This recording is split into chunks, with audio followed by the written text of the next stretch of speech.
Um...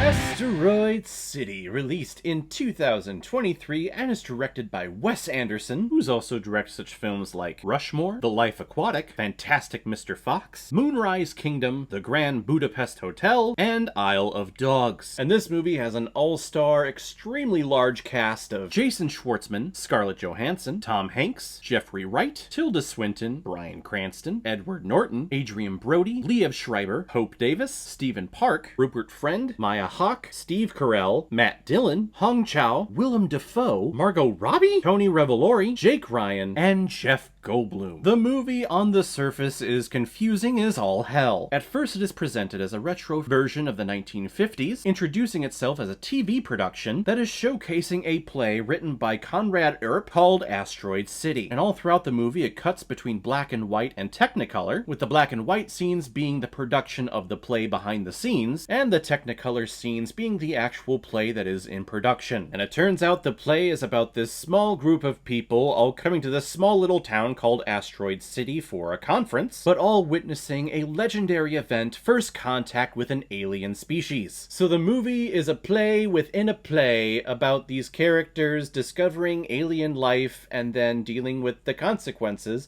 of being the first people to interact with said alien person. But it's also about the creation of this play and what happens with the writer and the actors, finding out how to write these scenes. It becomes very meta, and you, the audience, are sitting there left wondering, wait, what's reality? What is actually happening here and what's not happening? And this is the Wes Anderson style, where he's presenting life to you, but it's a little off. When we go to Asteroid City, even though we are told that this is a play, because it's a film and we're so close with these characters, we try to associate them with the real life happening of what's going on. And because we get a whole bunch of wide shots, which is very Wes Anderson-esque, where the camera is really far back and we see basically everything on screen, even though we may be having a conversation between two people, we're still pulled back enough to where we see a lot of the background and a lot of other characters doing their things, even though we're focusing on these two characters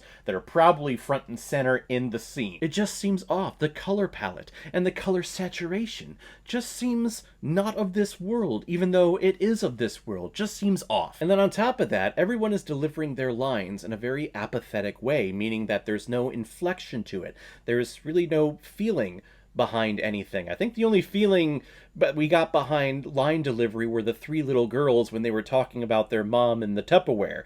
Everyone else, though, is delivering their lines and there's no inflection at all. It is just a straight line. And I could just see Wes Anderson like behind the camera directing his actors, and maybe if an actor is delivering a monologue, maybe they'll go up in emotion or down in emotion. Wes Anderson would probably say, cut, let's go back and redo it. You went up a little bit there, Jeffrey Wright. You want to stay nice and level. Everyone is just all level like this throughout the entire thing.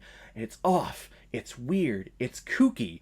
But I really loved it. That's also the Wes Anderson style for me. It's something that I can't really put my finger on, like what I love about his stylized films, but I do love them. It's weird. They're strange. They're stylized. And I guess basically I just appreciate that Wes Anderson has his style, and he is not detracted from that style throughout his entire filmography. He doesn't sell out to do like a big action film or a stereotypical romantic comedy with another film studio. No, if he's going to do a film, it's going to be something that he's created behind the scenes, but he's also going to do it in his style. And what a time for this film to be released. I don't think there's more perfect timing for a film in the history of movies, where we had another great film about the Manhattan Project and atom bombs being blown off. You see that in this movie. Every once in a while the ground shakes and they go, oh, another atom bomb was tested over yonder. Playing off of Christopher Nolan's Oppenheimer that came out earlier this year. We have people on planes freaking out because they saw some shapeshifter on the seat and they get kicked off the plane. We also have government officials under oath saying that, oh yeah, we do have some extraterrestrial,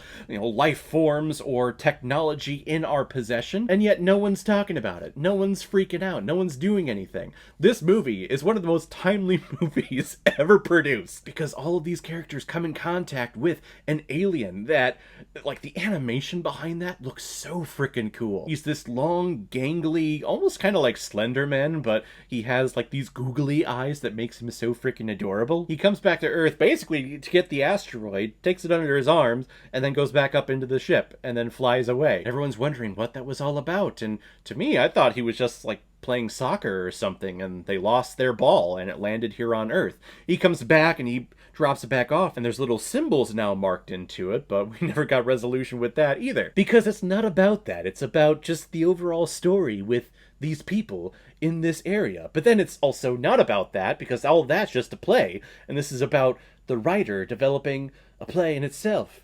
This movie's so hard to talk about, because even though, like, I don't want to spoil everything that happens in it, but I don't even know how to talk about the story that I saw here. And I don't really know how to talk about the performance, because everyone was performing really the same way. Again, that monotone, apathetic feeling behind all of their line delivery. There was no crazy antics from anyone. There was no really caricature out there. Everyone was just their own character, all delivering their same lines the same way. And they all had like really long monologues. It was nice to listen to. It was kind of soothing to listen to, just listening to constant dialogue throughout the entire thing. Jeffrey Wright has an amazing voice that I would just listen to like audiobooks and audio shows with him all the time. So to hear him do all of his monologues as the general of this area was freaking great. Asteroid City, it's really kooky, it's really weird, and I just dug it. And I can't really explain why I dug it. I just really dug it. I feel like I've sat here reviewing this movie and did nothing. I felt like I reviewed nothing here, which I guess is okay, because you know what? I just loved watching this movie. I can't explain it. This is probably one of the worst reviews I've ever done. I did a movie review. What did you talk about? I don't really fucking know, because I really can't talk about this movie. I don't know how to. So, there you go. That's my review. I basically said nothing for the last 8 minutes. There you go. You're welcome. I'm going to give Asteroid City 4 out of 5 Blu-rays. I like it a lot.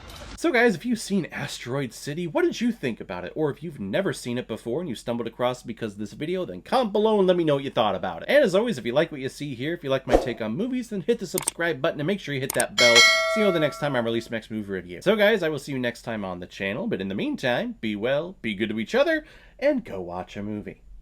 Take care, guys.